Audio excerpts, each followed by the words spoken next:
Hi everyone, welcome to Dhani kitchen. ఈరోజు వీడియోలో బఠానీ చాట్ అనేది చాలా ఈజీ అండ్ టేస్టీగా ఎలా ప్రిపేర్ చేసుకోవాలో చూపిస్తాను. ఇలా ప్రిపేర్ చేశారంటే సూపర్ టేస్టీగా ఉంటుంది. అప్పటికప్పుడు అయితే ప్రిపేర్ చేసుకోవచ్చు. ముందుగా దీనికోసం స్టవ్ ఆన్ చేసి కుక్కర్ పెట్టుకోండి. ఇందులోకి 1 కప్ బఠానీలను తీసుకోవాలి. ఈ బఠానీలు నేను 2 అవర్స్ నానబెట్టుకున్నాను. 2 అవర్స్ నానబెట్టుకున్న బఠానీలని ఇలా కుక్కర్లో తీసుకొని 1 గ్లాస్ వాటర్ పోసుకొని మూత పెట్టేయండి. 3 విజిల్స్ వచ్చేంత వరకు కుక్ చేసుకోవాలి.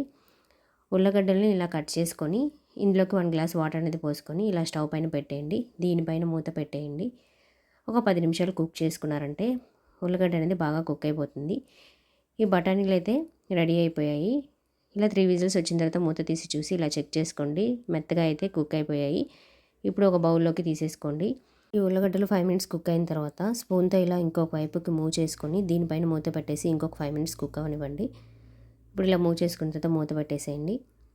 ఇప్పుడు స్టవ్ ఆన్ చేసుకొని దీనిపైన బాండి పెట్టుకోండి. ఇలా బాండి పెట్టుకున్న తర్వాత ఇందులోకి 1 స్పూన్ ఆయిల్ అనేది వేసుకోవాలి. ఇలా ఆయిల్ కొద్దిగా హీట్ అయిన తర్వాత ఒక పెద్ద ఆనియన్ని తీసుకొని ఇలా చిన్న చిన్న పీసెస్గా కట్ చేసుకొని వేసుకోండి. పచ్చిమిర్చి కూడా వేసుకొని ఆనియన్ పీసెస్ పచ్చిమిర్చి కూడా బాగా ఫ్రై అయ్యేటట్టు బాగా ఫ్రై చేసుకోవాలి. ఇవి రెండు కూడా బాగా ఫ్రై అయిన తర్వాత టమాటా ముక్కలను కూడా వేసుకొని టమాటా అంతా కూడా బాగా గుజ్జుగా వచ్చేంత వరకు ఇలా బాగా ఫ్రై చేసుకోండి. ఈ టమాటా పచ్చిమిర్చి ఆనియన్ బాగా ఫ్రై చేసుకున్న తర్వాత ఇందులోకి అల్లం వెల్లుల్లి పేస్ట్ కూడా వేసేసుకొని ఈ అల్లం వెల్లుల్లి పేస్ట్ పచ్చివాసన పోయేంత వరకు బాగా ఫ్రై చేసుకోవాలి. ఇలా అన్నీ కూడా బాగా ఫ్రై చేసుకున్న తర్వాత ఇందులోకి కొద్దిగా పసుపు, కారం, రుచికి సరిపడా ఉప్పును కూడా వేసుకోండి. జీలకర్ర పొడి, గరం మసాలా పొడి వేసేసుకొని ఇవంతా కూడా బాగా ఫ్రై చేసుకోవాలి. ఇందాక కుక్ చేసుకున్న బంగాళదుంపల్ని తొక్కు మొత్తం తీసేసి ఇలా చిన్న చిన్న పీస్గా చేసుకొని ఇందులోకి వేసేసుకొని ఇలా బాగా మిక్స్ చేసుకోండి.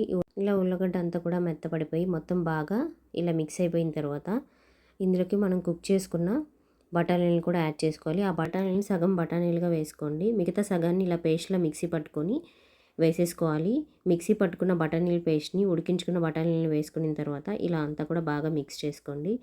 ఇలా మొత్తం బాగా మిక్స్ అయిపోయిన తర్వాత ఇందులోకి 1 గ్లాస్ వాటర్ అనేది పోసుకోవాలి. ఇలా గ్లాస్ వాటర్ పోసిన తర్వాత ఒక 3 to 5 మినిట్స్ వరకు దీన్ని బాగా కుక్ చేసుకోవాలి. ఇలా వాటర్ పోసాక ఒకసారి ఇలా మిక్స్ చేసేసుకొని ఒక 3 నిమిషాలు బాగా కుక్ చేసుకోండి. దీనిపైన మూత పెట్టేసి ఒక 3 నిమిషాలు వదిలేయండి. 3 నిమిషాల తర్వాత మూత తీసి ఇలా ఒకసారి మిక్స్ చేసుకున్నారంటే అయితే బాగా కుక్ అయిపోయి ఉంటుంది. ఇప్పుడు కొద్దిగా నిమ్మరసం, చాట్ మసాలా పౌడర్ కూడా వేసేసుకొని ఒకసారి ఇలా మిక్స్ చేసేసుకోండి. ఇలా మొత్తం కూడా మిక్స్ చేసుకున్న తర్వాత ఫైనల్గా కొత్తిమీర నీట్గా క్లీన్ చేసుకొని కట్ చేసేసుకొని వేసుకున్నారంటే బఠానీ చాట్ అయితే రెడీ అయిపోతుంది. మీరు కూడా ట్రై చేయండి ఫ్రెండ్స్. టేస్ట్ అయితే చాలా బాగుంటుంది. పానీపూరి ఫుల్ వీడియో కూడా మన ఛానల్లో పోస్ట్ చేస్తున్నాను, చూడండి.